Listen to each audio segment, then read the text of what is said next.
झुकेंगे नहीं। सुनने में ये बात फिल्मी लग सकती है, लेकिन डायलॉग रियल है। ये ईरान का अमेरिका को जवाब है। ईरान के supreme leader Ayatollah Ali Khamenei ने देश की फौज को हाई अलर्ट पर रहने को कहा है। दरअसल अमेरिकी राष्ट्रपति डोनाल्ड ट्रंप ने बीते महीने ईरान को सीधी चेतावनी दी थी। ट्रंप ने कहा था ईरान अपने परमाणु कार्यक्रम को लेकर या तो अमेरिका से सीधी बात करे, नहीं तो उस पर ऐसी बमबारी होगी जो पहले कभी नहीं देखी गई है। ट्रंप ने खुद बताया था कि उन्होंने ईरान के टॉप लीडर को चिट्ठी लिखी है।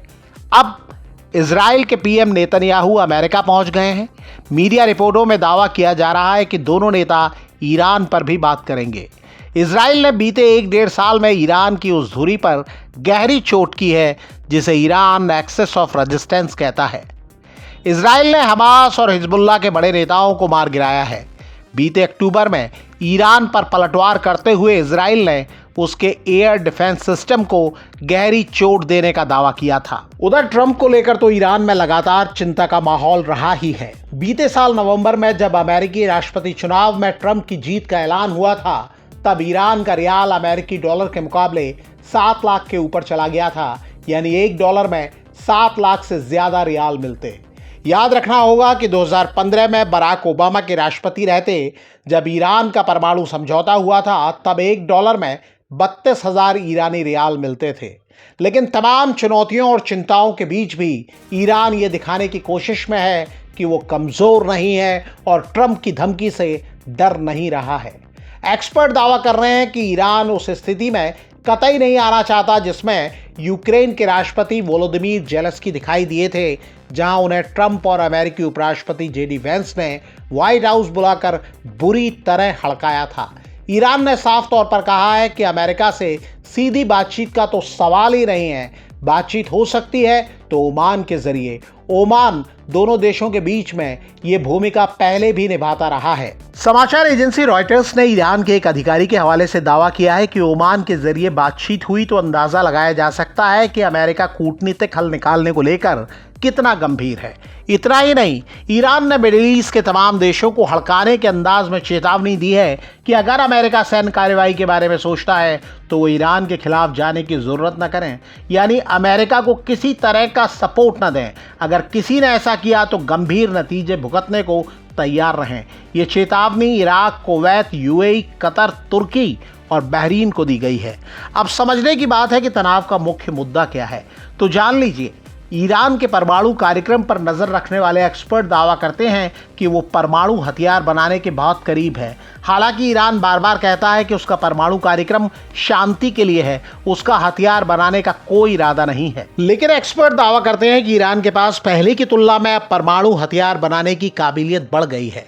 इंटरनेशनल एटॉमिक एनर्जी एजेंसी का दावा है कि ईरान काफ़ी तेज़ी से यूरेनियम एनरिच कर रहा है। उसके पास 60% प्योरिटी वाले यूरेनियम का स्टॉक है। परमाणु हथियार के लिए 90% प्योरिटी वाले यूरेनियम की ज़रूरत होती है। पश्चिमी देशों का तर्क है कि ऐसा तभी होता है जब कोई देश परमाणु हथियार बनाना चाहे। विशेषज्ञों का भी कहना है कि ईरान ने अब इतनी क्षमता हासिल कर ली है कि वो 1 सप्ताह के अंदर परमाणु बम बनाने लायक यूरेनियम एनरिच कर सकता है। ये एक परमाणु हथियार बनाने के लिए काफ़ी होगा। यहाँ ये याद रखना होगा, ईरान के परमाणु कार्यक्रम को लेकर 2015 में एक अहम समझौता हुआ था। इसके बाद ईरान को पाबंदियों में ढील दी गई थी। इस समझौते में अमेरिका के अलावा रूस, चीन, ब्रिटेन, जर्मनी और फ्रांस शामिल थे। साल 2018 में ट्रंप के राष्ट्रपति रहते अमेरिका ने समझौते से बाहर निकलने का ऐलान कर दिया था और ईरान पर पाबंदियां थोप दी थीं। बीते साल अपने चुनाव प्रचार के दौरान ट्रंप लगातार ईरान के खिलाफ बोलते रहे थे। अभी की बात करें तो मिडिल ईस्ट, खासकर ईरान के आसपास के इलाके में तनाव पहले से काफी बढ़ा हुआ है। इजराइल और हमास के बीच गाजा में संघर्ष जारी है। संघर्ष की लपटें लेबनान को भी झुलसा रही हैं। सीरिया में तख्ता पलट हो चुका है और बीते साल अक्टूबर में ईरान के हमले के बाद इजराइल की जवाबी कार्रवाई ने हालात को और पेचीदा बना दिया है।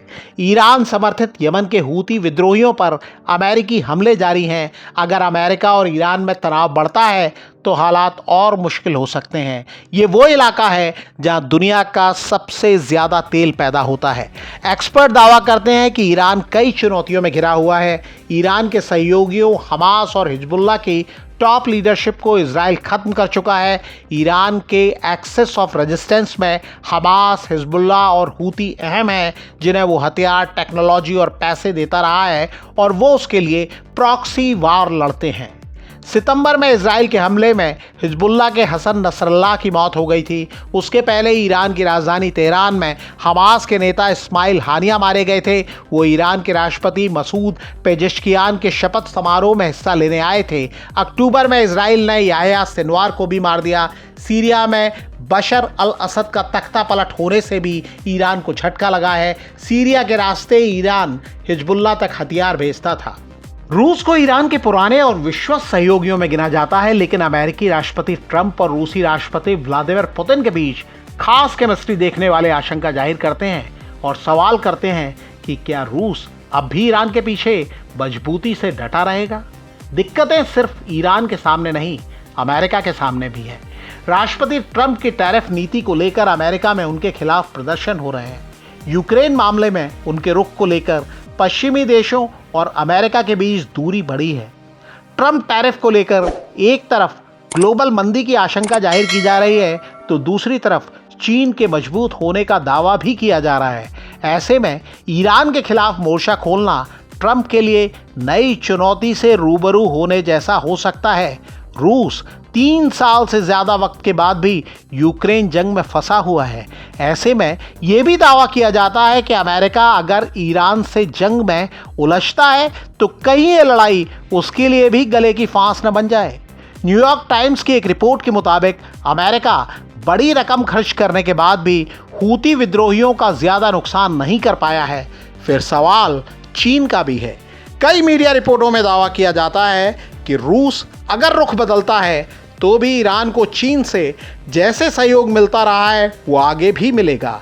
यानी स्थिति दोनों तरफ से पेचीदा है और शायद यही वो वजह है कि ईरान सिर्फ दिखाने की कोशिश में नहीं है, बल्कि खम ठोक कर दावा भी कर रहा है कि वो झुकेगा नहीं।